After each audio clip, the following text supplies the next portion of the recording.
So good morning class, or good day class. For today, we'll be talking about culture. And to start it off, we'll focus on this particular quote, no? Para simulan natin yung ideya ng pag-aaral ng kultura. According kay Clockholm, every man in certain aspects or respects is like all other men, some other men, and no other men. And this particular quote tries to encapsulate the context of culture. And looking at this series of images, it tries to, at the very least, encapsulates how, in certain respects, we can be similar and at the same time different. Especially if you came from a different geographical territory or from an environment that had a different overall structure or overall nature compared to others. So, when it comes to culture, etymologically speaking, so yung pinagmulan ng word na culture is derived from the Latin word rather na cultura or cultus, which means to care or cultivate. And if we are to look at how culture is nowadays, or it's being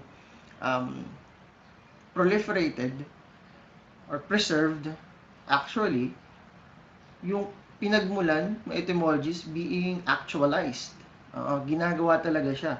It's being preserved, cultivated, pinapalawak pa, at inaalagaan, lalo sa mga ancient rituals or ancient activities na gustong i-preserve, panatilihin yung kanilang importansya. So, to have an idea of what culture is, manood tayo na short video about greetings around the world. Okay?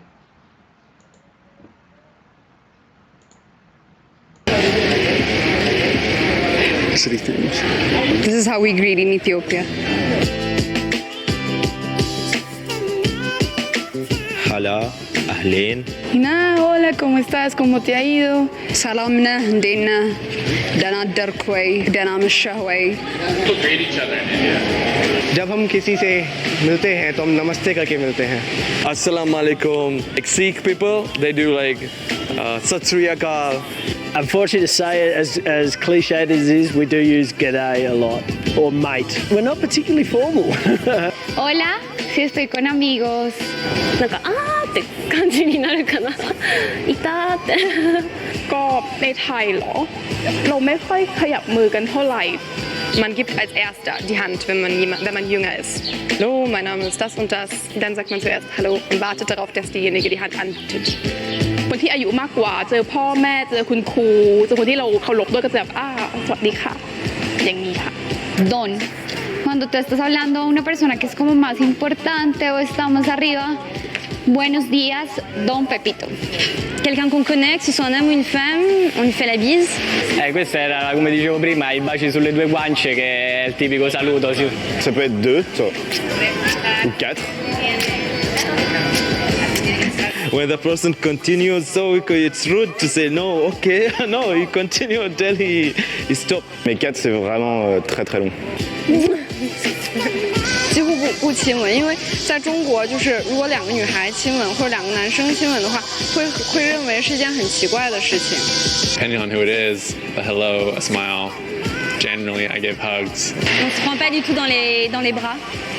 C'est quelque chose d'assez intime en fait. On le réserve qu'aux amis proches. だからってね、こうハグしたくない人に対しては別にこう、無理やりハグするっていうこともしないですね。 I think hugging is becoming a really big thing, like just even amongst like guys, yeah. แต่ว่าถ้าเจอเพื่อนปกติเราจะกอดกันมากกว่าค่ะ เพราะว่าส่วนตัวก็อยู่ในสังคมหญิงล้วนมาตลอดเจอเพื่อนก็จะเพื่อนผู้หญิงของเราเองกอดทุกคนกอดกัน แต่ถ้าทักทายก็เพื่อนผู้ชายหรืออย่างอื่นก็คงโบกมือละมั้งคะแบบเป็นไง Hey guys, thanks for watching. To see more from the Around the World series, please click on the playlist. Don't forget to subscribe to Cut. And thanks again for watching. Cheers. So yeah, that video basically encapsulates how So apologies for that. That video basically encapsulates how a varying culture or the mere greeting can vary from one place over the other. And if we can surmise, most Asian countries or Eastern countries siguro, no, are less likely to be physical when it comes to greetings, and while Western countries are um, more geared towards physical forms of greetings. But again, hindi naman generalized yung ganong notion. Not fully, totally generalized, but ganun yung bigger picture when it comes to greetings around the world. However, what's clear is when it comes to greetings, it's basically an adaptation. Part ng culture na adaptation sa kanilang kinalakihan, sa kanilang pinagmulan. And when we talk about culture, it's the complex whole which includes knowledge, belief, art, laws, morals, customs, and any other capabilities or habits acquired by men as members of society. So according kay E.B. Tyler, is sa mga kilalang anthropologist.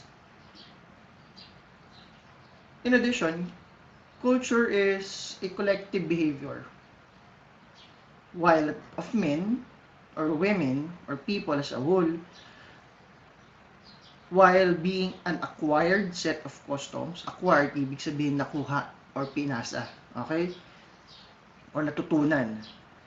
Customs, traditions, and mindset, which at the same time is transmitted across generations within societies. So, importante na pag binabalikan natin yung kultura or pag-aaral ng kultura, ito ay collective behavior, ginagawa ng lahat, or ng majority, acquired, pinasa, or nakuha, na mga sets of ways of life, behaviors, activities, attitudes, na ipinasa from one generation over the other. Yun yung general understanding of what culture is. And primarily, how it's transmitted is through language, similar or known, similar language, familiar language, and communication. So, pakikipag-usap, panonood, paggaya, or the actual act of transmitting. So, it's the main catalyst for culture to be passed upon or transmitted or even acquired by one generation to the next. Kaya nga uso yung pagkukwento ng mga parents or grandparents natin sa atin. Those form of storytelling provides a certain sense of pagpapasa or transmitting their stories to the next generation. Kaya pag nagkukwento sila, makinig kayo because those I think are important experiences na pwede nyo ikwento, pwede nyo ipasa at magandang bahagi ng inyong personal culture or family heritage. So when we talk about culture, a woman looks at a dish of worms during the Taipei Chinese Food Festival in Taiwan. Diba? Kakaiba. Food, pagkain na bulate. Or hindi, varies, parang caterpillar pa yata to eh. Dito, bulate or worm talaga. Yan, Harajuku girls stroll down in Tokyo, Japan. Again, I'm just trying to show various, varying images all over the world that portrays culture. Papua New Guinean man with the traditional clothing and face paint for their cultural show. Ayan, sa Pilipinas, balot. Something that's very much Filipino. Sa ibang bansa, hindi ka makakita ng ganyan, basta-basta. Our traditional dance, tinikling. And in a more modern context, over 90% of the people who live in industrial societies lives in cities and towns. So yan. What about 20% at 21st century pop culture? So nowadays, there's a certain growing ideas in which we're being controlled not by ourselves but by our phones. By the first time, well, by the time we wake up, nagigising tayo hindi naman usually sa sarili nating volition, pero sa alarm ng phone natin. At natutulog tayo, at ang huling ginagawa natin bago tayo matulog ay usually tumitingin sa mga phone natin. And most of our waking time, nakaangkla sa mga smartphones natin. That's why some people are even thinking that maybe it's not us who are controlling our lives, but those particular gadgets are the ones controlling our lives at all. That's the current way of life. And to make it more general, it's how we are portraying our culture right now. So maniwala kahit sa hindi, ganun tayo. Hindi lang natin napapansin. Even I is guilty of that. That when it comes to certain siguro nung mga panahon nakalabas pa kayo, hindi pwedeng wala kayong selfie sa mga bagong lugar na pupuntahan nyo. Or kung may bago kayong damit, hindi pwede kayo hindi magsi-selfie. Or kahit nasa dressing room na kayo, nagsi-selfie kayo, trying on some clothes and all. Napaka-importante sa atin na before we do an actual activity, before we get on, yan, sa halimbawa sa beach, bago tayo swimming, ginagawa na, pipicture muna, or pinipicture yung lugar, then posting that particular area before even immersing ourselves. Wala namang masama sa pagpipicture, but it tries to, inaalis niya, remove us from the actual experience. Na, nandun ka sa photo, pinicture mo yung sarili mo sa lugar na yon, but you haven't actually experienced it. Paano may papakita na nag-enjoy ka doon sa lugar well in fact, kinuha mo yung photo na yon before the actual swimming or before the actual experience. Hindi, parang opinion ko lang naman to ha, opinion ko lang naman. There's, parang may niloloko mo yung sarili mo doon sa ideya. You're there, but you're not actually there. There. Ganong ideya. Then, the thing with a highly capitalistic society, a profit-based society, happiness is very much defined by how much you have. That's the sad reality. Some people are willing to take risks, willing to change their overall behavior, attitude, adapt to varying changes in order to get these kinds of means to achieving a context of, or achieve happiness per se. That most profit-making industries are trying to make us literal couch potatoes.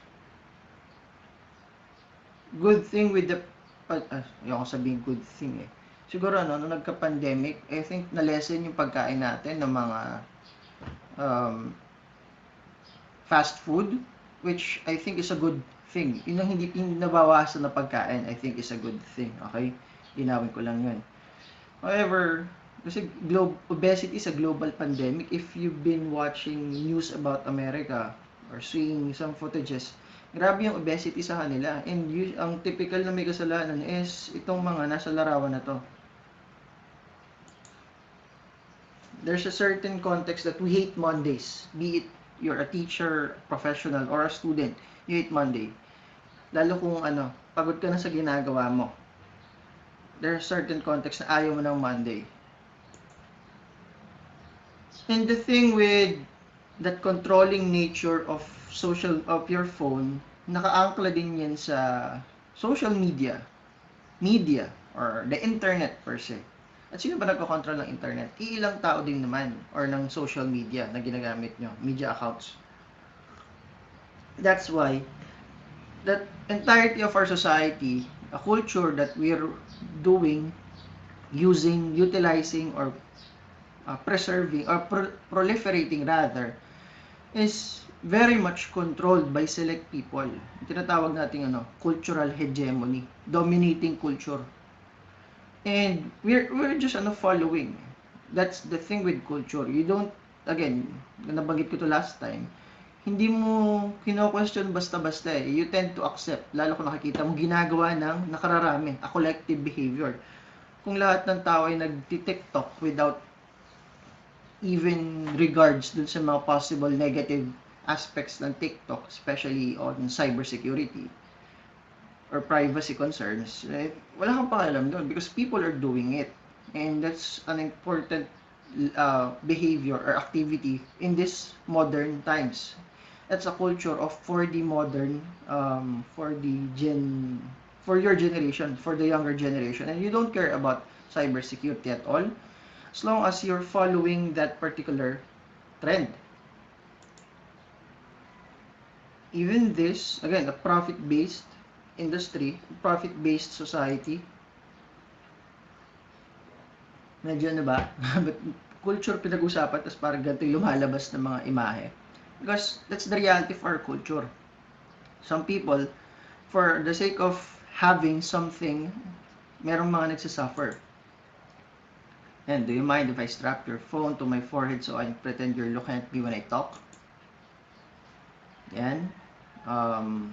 Cultural hegemony kasi ito eh. And the thing with cultural hegemony, America or US, sila yung dominating culture eh.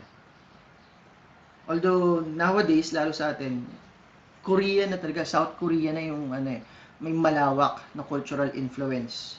However, it still remains na US still has the overall cultural hegemony, that dominating culture. Saddest reality of our generation, we tend to post similar or like-minded images only to sway from the actual reality. Sana hindi ito ginagawa, no? Yan. Instead na makinig ka sa kwento nila, you tend to shut them out kasi may importante ang gagawin, maglalaro ka or kung ano man. How Twitter works. Twitter culture nowadays. You sharing your opinion and some random person basically questioning the totality of what you want to say. It's as if dapat may tama o mali palagi. Please be quiet, democracy is sleeping, and we tend to value or to focus on the negative sides rather than gratitude. So before we go on with the characteristics of culture, pakita ko lang to short video. Yan, sabi ko last time. Kasi diba napakayaman ng Pilipinas way before how do you call this? Way before Spanish.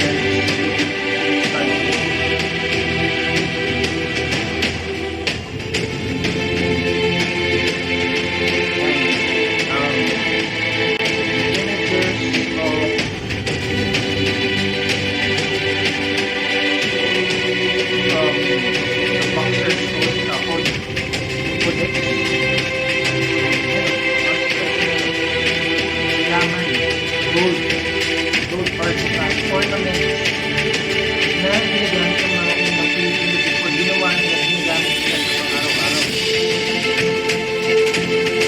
Mahal ng palang sa kaya lang yung siniguro kung napunta ako sa mga palit naman. Di ba siya nandito pa ito? That speaks a lot to the past resources na meron tayo.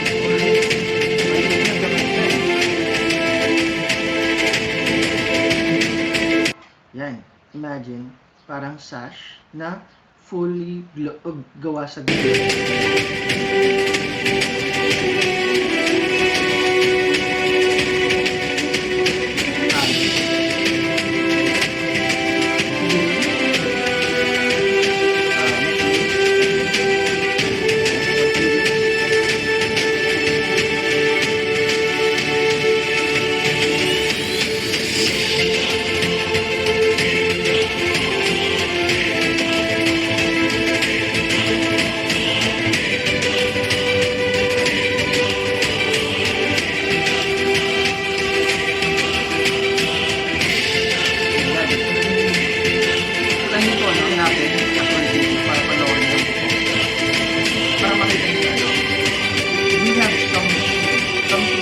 proud of in terms of our culture, what we have, studied as a nation even before Spanish colonization.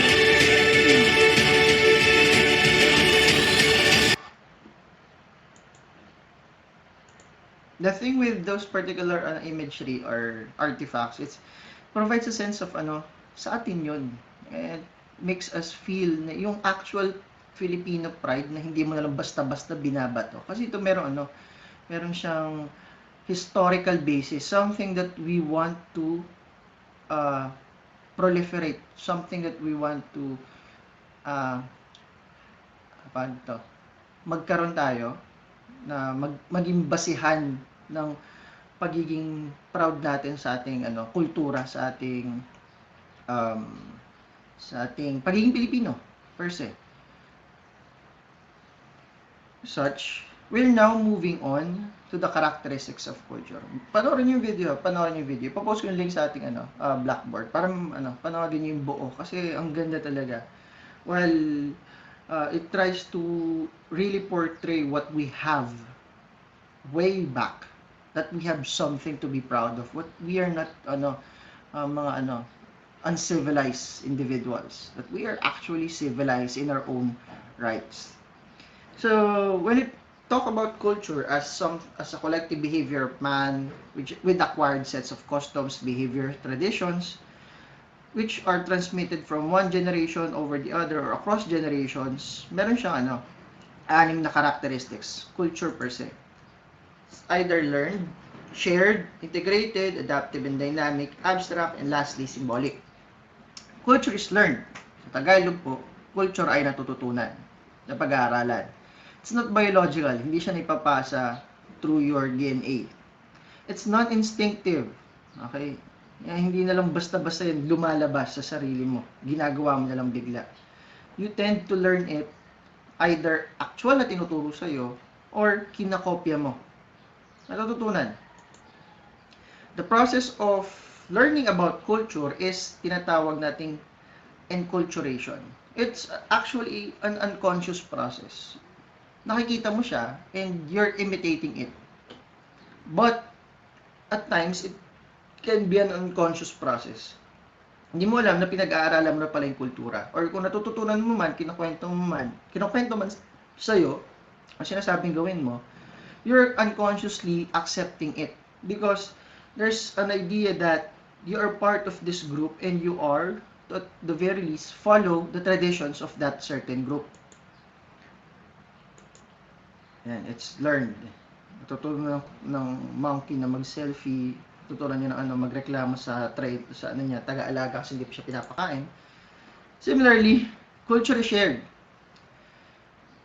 Interactions of individuals lead to sharing of beliefs, customs, ideals, and practices. It's not homogeneous. Within a single society, different cultures may exist. So, ito ay binabahagi sa iba. Hindi lang ikaw yung may alam ng pagpupot opo, hindi lang ikaw yung may alam ng isang bagay. Something that's part of your culture is always shared through interactions with other people. And culture is not homogeneous, hindi siya uniform. Within society, napakadaming variations ng isang kultura. Sinashare mo yun By culture being shared, it's not genetically inherited, gaya ng culture is learned. Culture makes an individual part of a given society. Members of a given society share a common culture. Members can understand and predict behavior of others in their culture because it's shared, it's learned, then shared, pinapasa, binibigay, sinishare sa iba.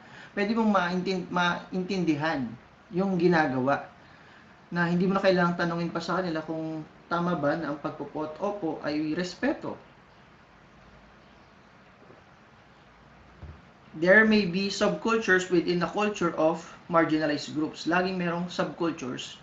Ang mas maliliit na grupo na may sarili silang kultura. Similarly, dahil nga homogeneous, religion is part of culture itself.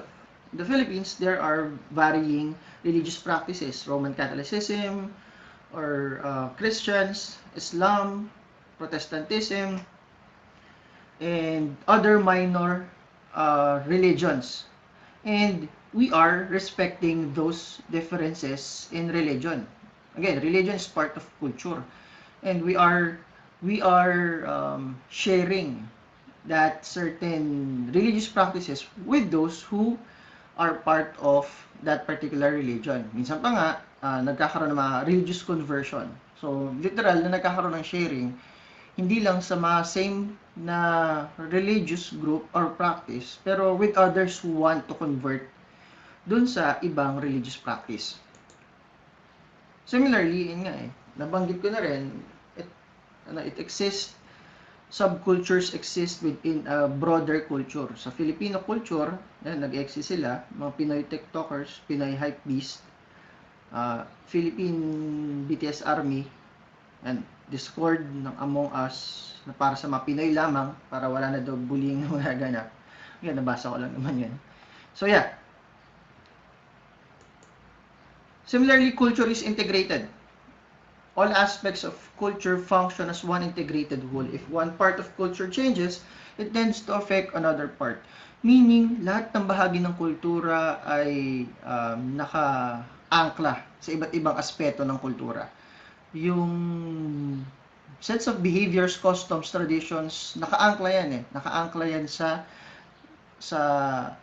bawat bahagi or aspeto ng kultura, in which if one part of culture change, chances are magbabago din yung another part. In our case, dati, hindi naman natin pinapansin si Jose Marichan pag Pasko But because 5 years ago or 6 years ago, naging importanteng fixture yung mga kanta niya pag bare months na sa mga malls. And people tend to accept through time na Jose Marichan is become a September Christmas figure. Yung mga kanta niya. Naging meme pa nga siya, di ba? Na because one part of culture change, in the case of Jose Marichan being an important fixture during bare months or in malls, yung mga songs niya, our other part of culture actually changes. Tinuring na natin siya na bahagi ng pagse-celebrate ng Pasko natin. Kahit siguro halos wala na siya, 5 years ago, I think, biglang lagi na siyang lumalabas sa mga, may TV guestings na siya every bare months. Lagi na siyang nasa news feed natin. So, because culture is integrated, cultural elements are interrelated rather than disconnected. Features are understood and referred to others within a given cultural matrix or sets of cultural practices. Culture tends to function as interrelated wholes. Integration is not perfectly harmonious, which can lead to cultural change. Changes in one area often will affect other areas in the same cultural matrix or sets of practices. It's important to understand that culture is very much it's always function as interrelated unit. Yung kultura ng Pilipino ay laging meron silang kahit nasa isang bahagi ka man ng bansa ng Pilipinas, may pagkakapare-parehas yan. They tend to be interrelated because the thing is, we shared similar experiences. Kahit nasa ibang bahagi ka man ng bansa, we at some point shared similar experiences. And because one part of it changes, others can tend to change. Dati ganito, tropang geologs daw. Tinulungan din yan history of mobile phone and evolution of communication prompted, ito yung part ng lipunan na nagbago, ng kultura na nagbago, communication and mobile phones or smartphones prompted changes on how subculture or subgroups change or adapted. Kasi nga again, it's integrated. One part changes, other changes. Dati, tropang geologs, then naging Jejemon, leading to hype beast. Ewan ko lang, may bago na ngayon, but so far ito yung pinaka natatandaan ko. And those changes are prompted by varying changes in other parts of culture. In the case of communication and mobile phone or smartphone ngayon. Because culture is also adaptive and dynamic. It adapts to various environmental and geographical conditions. Gaya ng sa kanina, culture always change. Hindi static ang kultura. While historical parts or ancient aspects are preserved, yung mga kaganapan ngayon, yung sa modern times, yung kultura ng modern times tend to change. Because survival is an important key why evolution, or rather culture, has adapted to its current circumstances. Same with siguro the Holy Bible, nagsimula sa oldest scriptures, scrolls, yung familiar na King James Version. Sorry, para sa mga hindi Catholic, ito yung pinaka nakita kong maganda example Then yung ngayon, lumabas ngayon, it's highly adaptive and dynamic. Na naging taglish siya kasi mas bagay sa panahong ito yung kanyang konteksto. Yan, sample. Tapos pinagtripan nila si Jesus. Sinaluduhan nila siya at sinabi, "Mabuhay ang hari ng mga Jews." Hinampas nila ng stick ang ulo ng Jesus at dinuraan siya. That's kung ang nagbabasa nito is mga nasanay sa original na version, tatawagin nila ba't ganun, para doon nakakabastos. But this is not for them. It's for the current generation. And in my opinion, mas madali pa nga itong basahin, mas madaling i-contextualize Sa akin lang, opinion ko lang yun But again, that's how culture is adaptive and dynamic. It tends to change to survive for that particular culture, to survive from one generation over the next. Para mag-survive, I think, yung maturo ng Kristyanismo, ginawa nila itong ganitong change or adaptive mechanism. Say the words out loud. See, basahin nyo lang. For Filipinas Filipinas be like, how we've adapted English language to be of our own. Last year pa ito hindi ko napalitan. Pero yan, basahin nyo na lang. Ano ba? Yan. It's meant to be fun, but the thing is, that's how we speak Hindi naman mali yan. Nakakatawa kasi we tend to always make fun of ourselves. Pero kung tutusin, it actually makes sense. That's our own accent, no? Yan yung accent natin Yan yung paano tayo nag-adapt sa English language na tinuro sa atin. Kasi hindi naman natin primary language ang English. So there's nothing wrong about saying these kinds of things. Kung gusto mo tumawa, go. Pwede kang tumawa, but you need to accept that this is our reality. And the thing with culture is, while it's very much observable, yung practices sa realidad, it's still abstract. In a way that it's tangible. Because it only exists on the minds of people within or across societies, which in turn is manifested through behaviors, mannerism, activities, and habits. Yung kultura kasi nasa isip lang talaga natin yan. Wala siyang intangible siya. Yung sense of beliefs, culture are intangible. Nabigyan lang siya ng manifestation or symbols kasi ginagawa na natin ito. Ina-actualize na natin ito.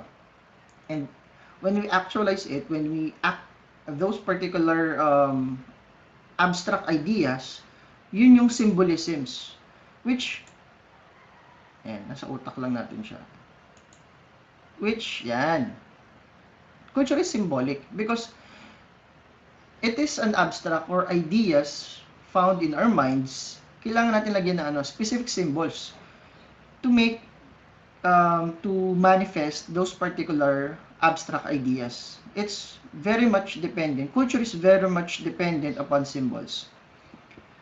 To which symbols vary cross culturally.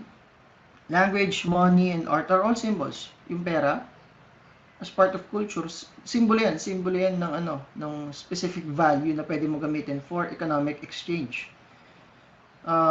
Language, again, kung tutusin, language is an abstract idea. Kung di pa natin siya ginawa ng written form, which is a symbol, hindi siya magkakaroon ng manifestation. And even art are all symbols. Language is the most important symbolic component of culture. Kasi ito yung ginagamit para maipasa yung kultura itself. Ito, peace sign, and finger heart, and flags, so on. Ano ba to? Hijab or burqa. Hindi ko matandaan yung tawag sa. Ang daming variations nun. But those tries to symbolize certain cultures. Lalo yung flags, no? Certain countries. Ito yung parang tattoo sa kamay ng mga Indian women. Then, yeah. A meme for your soul. So, wrap up. Culture is learned, shared, integrated, adaptive, and dynamic, abstract, and lastly, symbolic. To which, language is the most important symbol na meron ng isang kultura. However, the question still remains when we talk about culture. To judge or not to judge?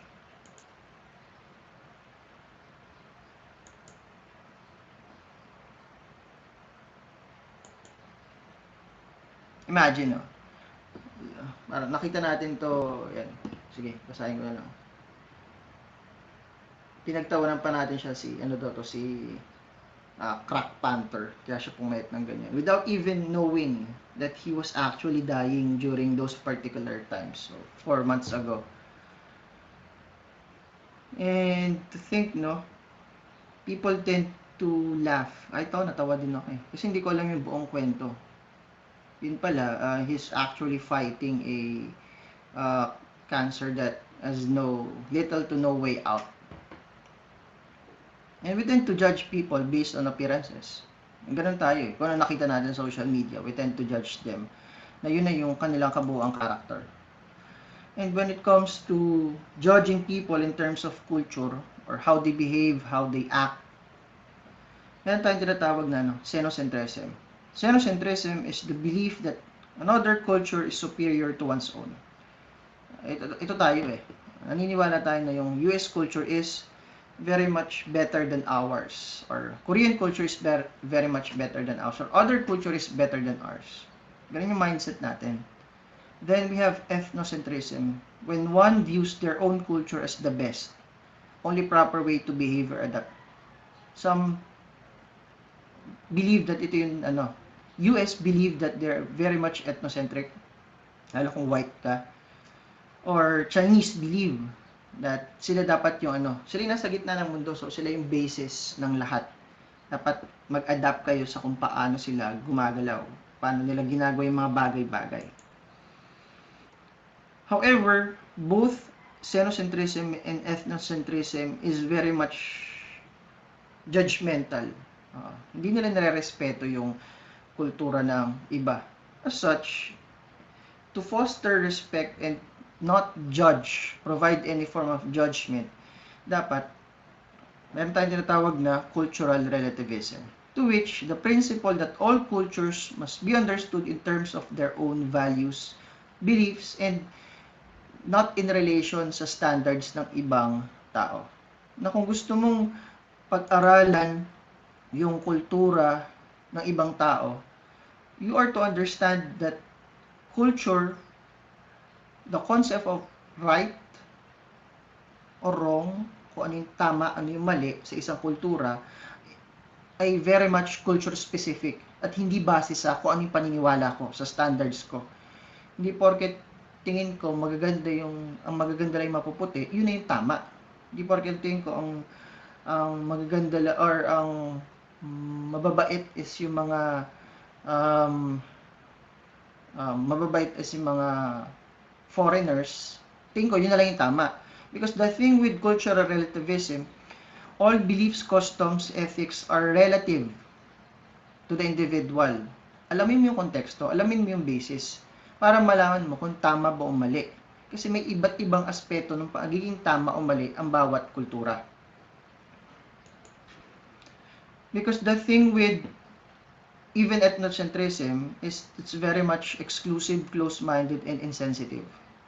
Ang aim natin, at the very least, is for culture, for you to be had that relativist mind, wherein it's inclusive, open-minded, and sensitive. Kung gusto mong tumawag, go. But at the end of the day, you need to believe or realize that yung konteksto ng pagiging tama o mali is very much dependent sa kung ano yung pinagmumulan ng konteksto. You need to fully understand the context first before you can laugh at it or before you can post some or share some insensitive comments or be highly opinionated of something. Kasi yun yung naging problema ngayon. Lagi na lang ethnocentric yung view or xenocentric yung view. Hindi natin nirespeto yung kultura ng iba. Be curious, sabi nga ni Whitman, not judgmental. And if we are to be culturally relativist or cultural relativist, we have that certain notion of cultural heritage, wherein the legacy of physical artifacts and intangible attributes of a group or society are inherited and maintained in the present and bestowed for the future generations. At hindi lang ito nag-a-apply sa mamihawak ng kultura, kundi sa mga tao nag-aaral din ng kultura ng iba. And for you to preserve culture as a cultural heritage, you need to first accept the culture that you have. And to accept the culture that you have means that you are to respect culture itself. So, with that, tapos na ating klase. Salamat.